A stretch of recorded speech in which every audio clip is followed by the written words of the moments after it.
그 피가 맘속에 큰 증거 됩니다.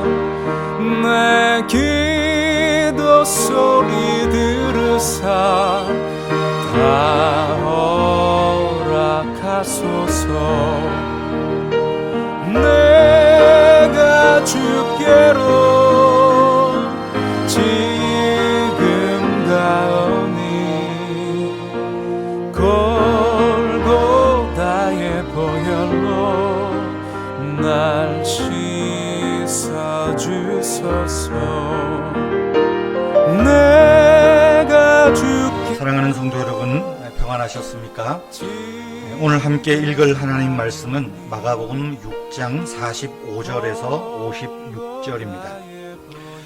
예수께서 즉시 제자들을 재촉하사 자기가 무리를 보내는 동안에 배 타고 앞서 건너편 벳세다로 가게 하시고 무리를 작별하신 후에 기도하러 산으로 가시니라.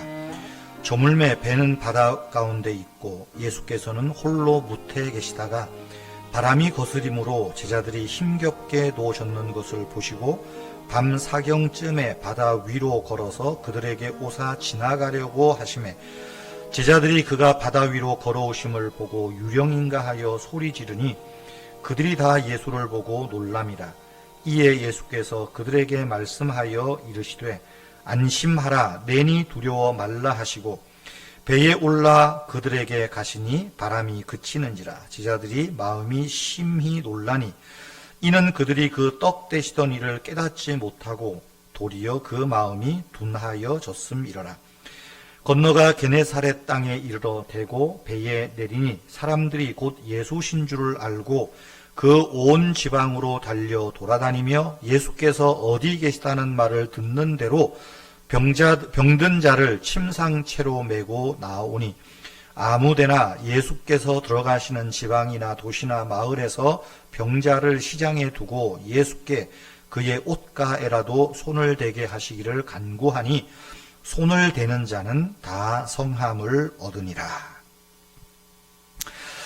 읽은 이 본문 말씀은 마태복음 14장 22절에서 34절과 병행된 내용입니다. 아마 우리는 마태복음에 나오는 내용이 더 익숙한지 모르겠습니다. 마태복음에는 큰 바람과 물결이 몰아치는 이 호수, 괴롭게 노를 젓고 있는 제자들에게 예수님이 다가오시죠. 그때 베드로가 예수님을 알아보고 나를 명하여 물 위를 걸어 오라 하소서. 그래서 베드로가 배에서 내려 물살을 밟고 예수님께로 몇 걸음 떼는 그런 장면이 구체적으로 설명되어 있습니다. 여러분, 성경에 보면 걷는 것과 관련된 이야기들이 많이 있습니다. 하나님이 에덴 동산을 걸으셨습니다. 하나님은 아브라함을 부르셔서 믿음의 길을 걸어가게 하셨습니다. 아브라함은 그 아들 이삭과 함께 모리아 산으로 걸어갔습니다. 아브라함의 그 걸음은 괴로움과 고통을 삼키면서 걸었던 힘든 걸음이기도 했을 겁니다. 모세는 이스라엘 백성들을 데리고 홍해를 건너고 광야를 걸었습니다. 홍해 길은 자유와 환희가 가득 찬 기쁜 걸음이었지만 반대로 광야 걸음은 몇 번이고 포기하고 싶은 걸음이었을 겁니다. 여호수아는 어떻습니까? 여리고성 주위를 걸었습니다. 그때 여호수아는 하나님이 여리고성을 주시리라는 그 약속을 붙들고 성이 함락되는 꿈을 꾸면서 묵묵히 성 주위를 걸었을 것입니다. 신약에서 보십시오. 신약에서 바울의 걸음이 있습니다. 살기가 등등하여서 예수 믿는 사람을 잡아 가두기 위해서 다메섹으로 걸어 올라갔습니다. 그런데 다메섹으로 향하던 바울의 걸음은 예수님을 만나는 걸음이 되었고 예수님을 위해서 살게 하는 결정적인 걸음이 되었습니다. 그리고 또 하나 성경에서 잊을 수 없는 발걸음이 있습니다. 말씀드린 대로 갈릴리 호수를 걸었던 베드로의 걸음입니다. 바람과 큰 물결이 몰아칠 때 걸어오는 예수님을 향해서 배 밖으로 나와서 물 위를 걸었던 그 걸음입니다.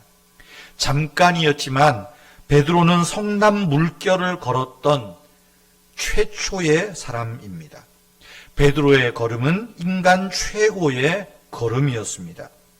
비록 몇 걸음 내딛지 못하고 물에 빠지고 말았지만 그걸 두고 베드로가 믿음이 없다는 식으로 평가할 수만은 없습니다. 물 위를 걷다가 물에 빠진 베드로, 어쩌면 실패가 아닐 수 있습니다. 조너스 솔크 박사라는 분이 있습니다. 소아마비 백신을 개발하신 분인데요. 이 소아마비 백신을 개발하기 전에 200번 넘게 실패했다고 합니다. 200번 실패할 때 박사님 기분이 어땠습니까? 라는 기자의 질문에 솔크 박사는 이렇게 대답합니다. 나는 200번 실패한 적이 없습니다. 실패라는 말을 사용하지 마십시오.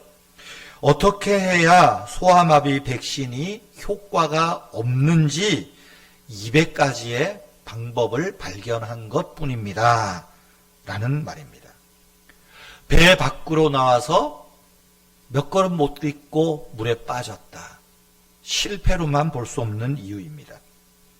여러분, 베드로와 달리 배 안에서 유령이라고 소리치는, 배 밖으로 꿈쩍도 하지 않는 제자들이, 다른 제자들이 어쩌면 실패자일지 모릅니다. 배 안에 있었던 제자들은 조용히 실패한 겁니다. 남모르게 실패한 것입니다.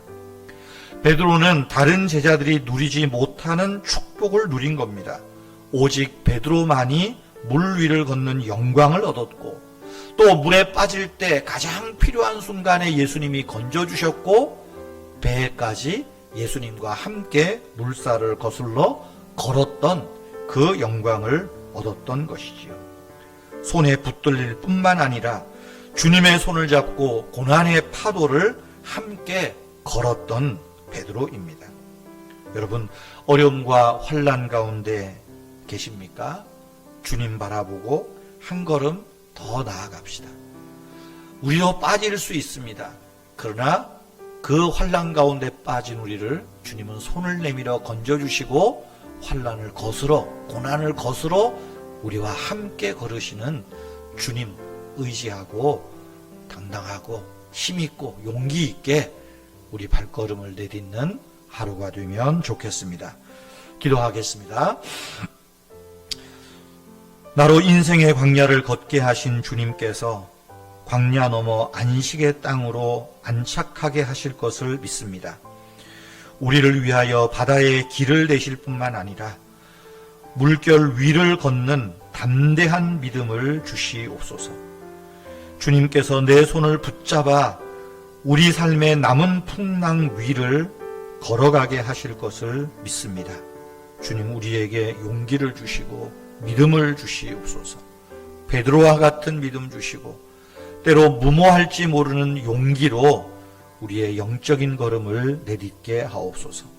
하나님 아버지, 교회 속해 있는 우리 어린 자녀들을 축복하여 주시고 학교에서 또 친구들과 좋은 관계를 맺어가게 하여 주시고 노년에 계시는 성도님들 영육간에 강건함을 붙여주시고 또 중년의 우리 성도님들 직장에서 또 일터에서 일하는 모든 현장에서 주님과 동행하는 복을 누리며 주님의 손을 의지하며 살게 하옵소서.